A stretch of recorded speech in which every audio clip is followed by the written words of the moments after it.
पूरे काउंटिंग में। हिमाचल प्रदेश में बड़ी जीत हुई और वहाँ की जनता ने कांग्रेस पर भरोसा किया। खरगे जी के अध्यक्ष बनने के बाद ये पहली जीत है।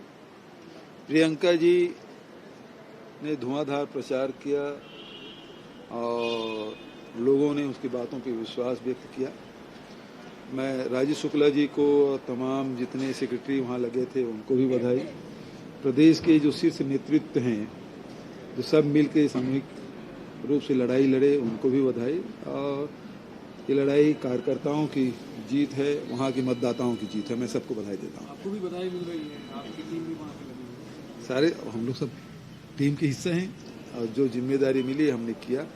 तो जीत सर्व आदिवासी समाज का ये जो राजनीतिक प्रयोग था जिसमें प्रमुख राष्ट्रीय दल बीजेपी तीसरे पोजीशन पर पहुंच गई, 9 राउंड तक संघर्ष करना पड़ा उसको, इस प्रयोग को किस रूप में देखते हैं आप? ये देखिए, इसको यदि भानु प्रतापपुर विधानसभा के यदि वोटिंग ट्रेंड को आप एनालिसिस करेंगे तो पिछले समय जोगी कांग्रेस और आप पार्टी चुनाव लड़े थे जो लगभग 9 साढ़े 9 हज़ार वोट दोनों को मिला था।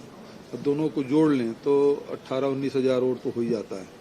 इस समय दोनों खड़े नहीं थे और भाजपा को भी उतना ही वोट मिला, करीब 44-45 हज़ार कितना मिला है। पिछले में 46-47 हज़ार मिला, इसमें 45 हज़ार मिला, तो उसके वोट भी वहीं की स्थिर है। इस समय वोट कुछ कम पड़े, परसेंटेज कम हुए। तो मैं नहीं समझता कि सर्व आदिवासी समाज के खुद का कोई वोट था वो जो न कांग्रेस को देना चाह रहे थे न भाजपा को वोट देना चाह रहे थे, जो आप पार्टी का था और जो जोगी कांग्रेस का वोट है। यदि हालांकि मतदाता बदल गए होंगे, मैं नहीं कहता, लेकिन आंकड़े हैं जो उसी प्रकार के हैं। तो इससे कोई बहुत ज्यादा जो लोग कसम खिलाए थे और बड़ी बड़ी बात दावा कर रहे थे वो तो कहीं टिके भी नहीं। गुजरात में भाजपा जीती है और कांग्रेस हारी है, मतलब भूतपूर्व हार हुई है, इसको किस तरह से?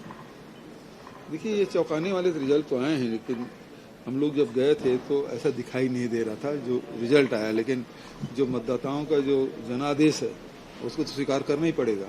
लेकिन अभूतपूर्व जीत, मतलब जो पहली बार मुख्यमंत्री बने, 1 साल के लिए बने और 150 से ऊपर, इतना तो मोदी जी भी को नहीं मिला था जितना अभी इनको मिला है।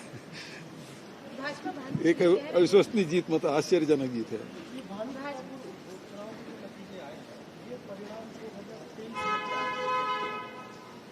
इसका मतलब ये है कि कांग्रेस और भाजपा का जो अंतर है वो उसी प्रकार का रहेगा जो इस चुनाव में दिखाई दिया और 2023 में जो होगा वो यही होगा जो 2018 में था।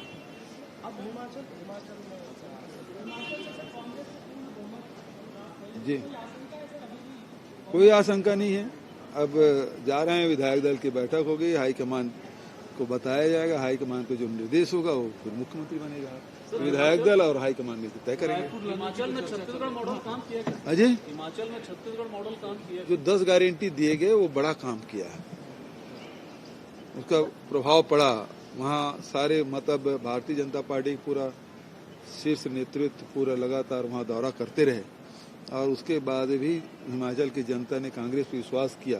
तो निश्चित रूप से उसमें जो प्रियंका जी जो 10 गारंटी लेके आई उसको बड़ा असर था।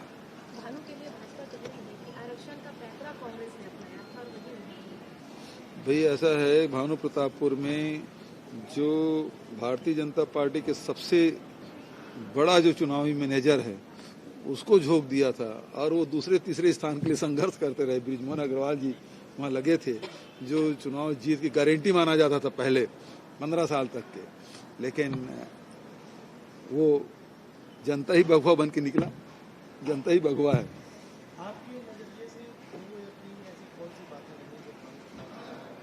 मैंने पहले ही कहा ना, पहले कहा कांग्रेस के 4 साल के जो उपलब्धि है, कार्यकाल है, उस पर जनता ने मोहर लगाया।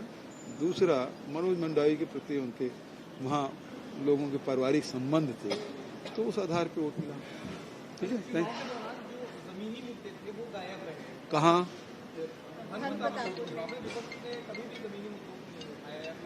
वो उनके पास कोई मुद्दा ही नहीं है, इसलिए वो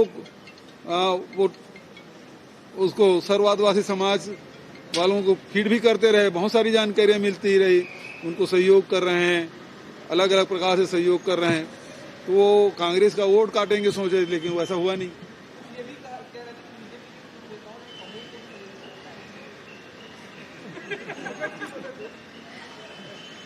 आपके पास जानकारी हो तो मुझे दे दें। बहुत बहुत धन्यवाद।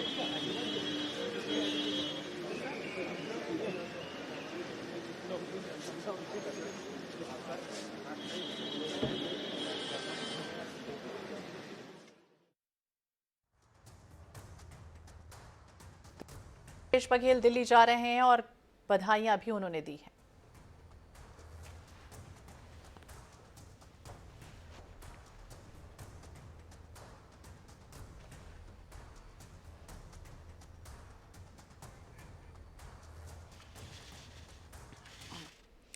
तो मुख्यमंत्री भूपेश बघेल